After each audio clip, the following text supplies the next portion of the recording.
Bois-Pégor. Ce qu'Aurélie Blonde voulait dire, c'est qu'il était 15h06 et qu'on vous souhaite une très belle après-midi.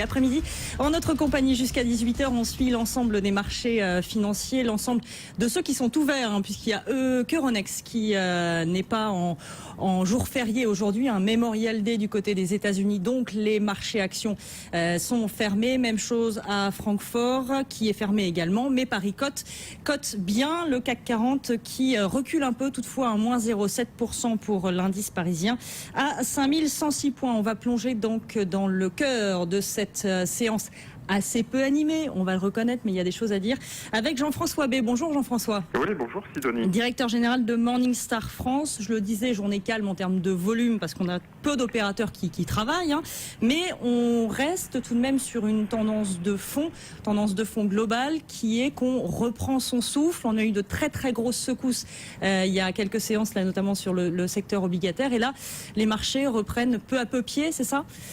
Oui, c'est exactement ça. La secousse qu'on a eue il y a quelques jours sur les marchés obligataires, on peut parler de mini-crack, et en fait annonciateur de périodes plus difficiles à l'avenir.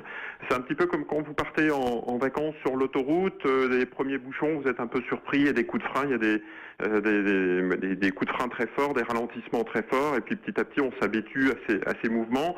On revient à une normalisation des marchés pilotée par les banques centrales et notamment la Fed, et donc les marchés petit à petit s'ajustent.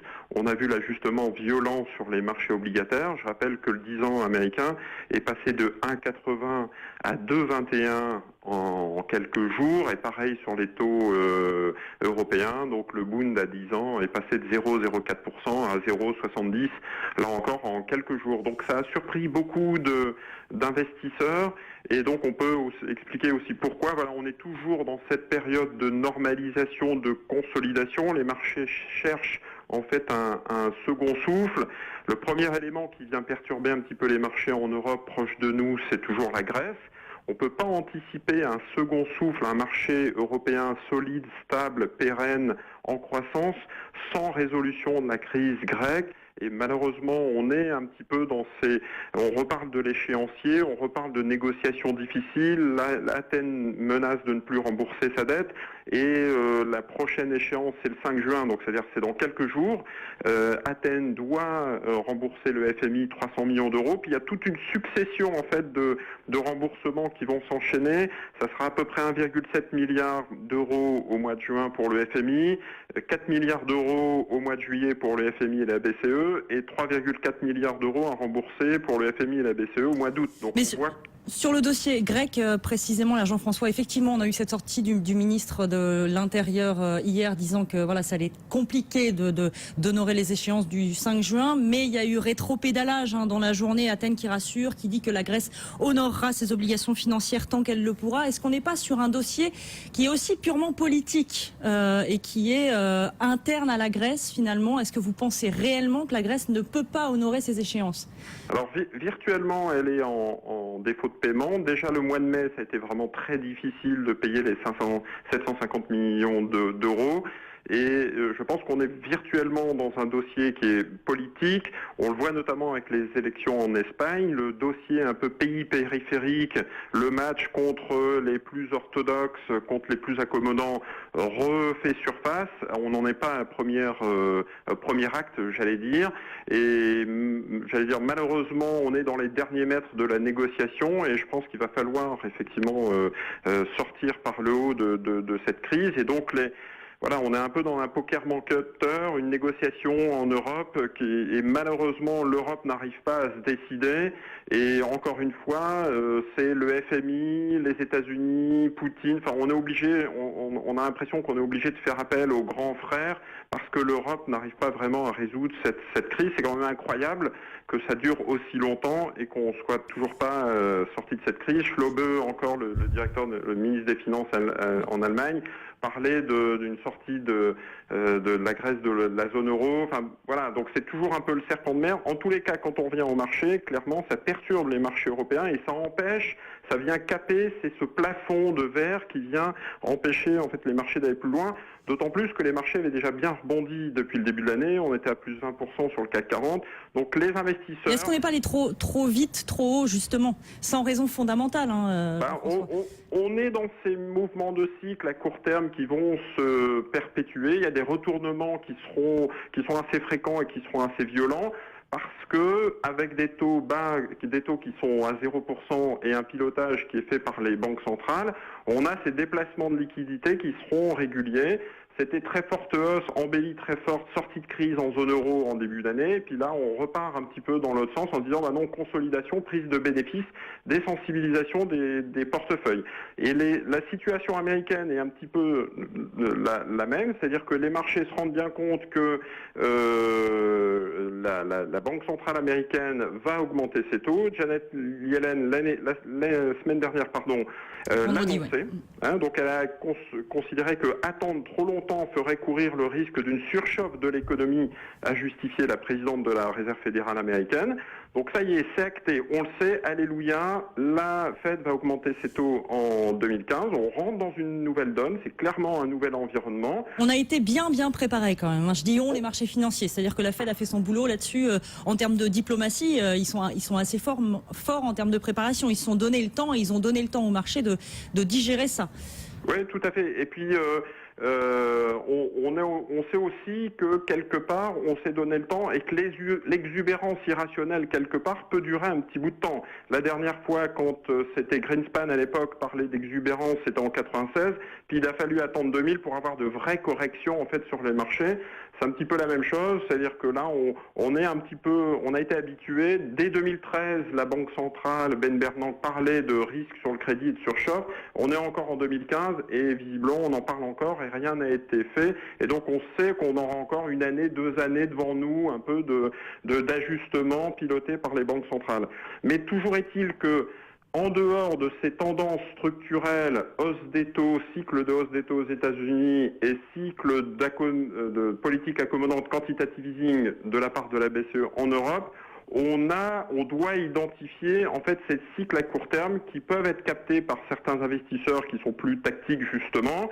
On se souvient de la baisse du pétrole l'année dernière et puis de la hausse du pétrole en ce moment. On se souvient de la baisse de l'euro ou de la hausse des marchés zone euro en début 2015. Là, on s'adresse aux investisseurs actifs, vraiment très actifs sur le marché, court terme, quoi. Voilà, donc la tendance long terme, le scénario central est fixé, que ce soit en Europe ou aux États-Unis.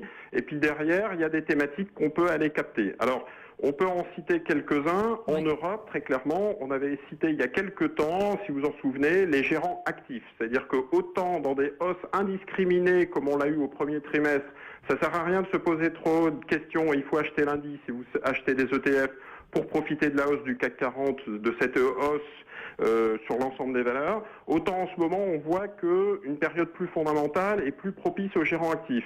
Alors, gérants actifs, ça peut être des gérants de fonds qu'on connaît tous, DNCA, Carmignac, etc., Moneta et autres gérants très actifs qui passent sur BFM. On a aussi des industriels type Bolloré, Wendel, des holdings cotés comme FFP qui tirent leur épingle du jeu. J'allais dire un petit peu des vieux loups de mer, des vieux briscards de la bourse et de l'industrie qui peuvent justement profiter de ces conditions. Wendel a fait plus 5% sur une semaine, FFP ou Bolloré ont dû faire plus 4% sur une semaine, là où le CAC 40 a fait plus 1%. Donc on voit que c'est une période... La thématique de la holding serait la bonne. Oui, c'est une thématique qu'on a évoquée depuis quelques temps. La thématique aussi des valeurs domestiques face à une croissance mondiale qui est un petit peu décevante. Si on parle de périodes un petit peu plus difficiles aux États-Unis, ça veut dire que pour nous, c'est un petit peu plus propice pour des valeurs domestiques franco-françaises. Et donc, c'est une thématique qu'on peut continuer à jouer. Inversement, aux États-Unis ou sur des portefeuilles internationaux, si on rentre dans une période de hausse des taux, on a parlé de 1,80 à 2,20 sur le 10 ans américain, il faut faire attention aux sociétés qui sont les plus endettées, qui sont les plus à risque. Donc, sociétés très endettées, les thématiques les plus risqués, les plus exotiques, vont être pénalisés par cette sortie d'actifs, ce retrait d'actifs. Je pense notamment à la dette émergente, aux pays émergents, je pense notamment aux valeurs tech qui ont très bien performé et qui peuvent être pénalisés par cette sortie de haute monnaie. Sur les sociétés les plus endettées, c'est pas neutre parce qu'on a un coût de financement qui a été très très accommodant et qui est très faible. Si malheureusement ce coût de financement commence à augmenter, on risque d'avoir quelques déceptions sur les sociétés les plus endettées. On serait sur un transfert, donc je reviens sur l'idée des techs qui ont bien performé, transfert de cette nouvelle économie vers un retour sur les industriels, valeurs de rendement, celles qui délivrent pas mal. Ouais, c'est ça la thématique. Oui, exactement, okay. C'est exactement ça. Et puis des sociétés qui ont très bien performé, et donc on voit des investisseurs qui sautent de thématique en thématique, des liquidités qui se déplacent. Donc ça ne veut pas dire que la thématique des techs est finie et à sortir du portefeuille définitivement sur les prochaines années, mais simplement de dire que si vous êtes investisseur un peu plus tactique, vous avez intérêt à désensibiliser vos portefeuilles en ce moment, peut-être pour y revenir dans 6-9 mois, si le cycle dure de cette façon-là. L'investissement du saut de puce. Du saut de puce. Et puis, sur les valeurs les plus endettées, on peut parler notamment d'Altis, par exemple. C'est la news du jour, effectivement. Altis avec le patron de la holding, encore une fois, qui semble avoir beaucoup d'ambition outre-Atlantique. Ouais. Il y a une expansion qui s'est faite par la dette. On a eu le rachat de Suddenlink en ce moment. C'est 7 milliards de dollars par la dette, 1 milliard en cash. Une dette totale qui est considérable selon Morningstar, 34 milliards de dollars. On est à pratiquement 6 fois les résultats d'exploitation sur une maturité de 2020. Donc pour vous donner un exemple, sur Orange, on est à peu près à 2 fois en fait le résultat d'exploitation. Donc c'est des ratios qui sont très très élevés. C'est une fois la capitalisation boursière à peu près. Et les hypothèses qui sont attendues par Drahi, donc le président, il y a 2 hypothèses fortes dans son scénario. C'est la première, croissance rapide du résultat opérationnel de la structure, donc pour pouvoir financer cet endettement. Et la deuxième, maintien des coûts de financement sur des niveaux très bas. On a vu malheureusement qu'il y avait quelques pertes de clients du côté de Numéricable SFR, donc il faut vraiment que la croissance du résultat d'exploitation tienne toutes ses promesses pour permettre ce financement et ces courses un peu en avant. Et la deuxième sur les maintiens de coûts de financement, donc on croise les doigts côté Altis et Numéricable pour que les coûts de financement restent très très bas. On est à une notation qui est simple B chez Morningstar sur sur Altis. Oui, il y a un vrai risque financier s'il ne tient pas ses engagements en termes de résultats purs. Quoi. Exactement. On peut passer de high yield aujourd'hui donc à haut rendement, note spéculative, à très rapidement en fait un jug bond si jamais il y a un effet de ciseau, le résultat d'exploitation commence à diminuer. Les obligataires qui ont fait confiance à Drahi risquent un petit peu de changer très rapidement la donne. Donc un dossier à notre avis trop spéculatif, trop agressif, qui rentre un petit peu dans une zone dangereuse.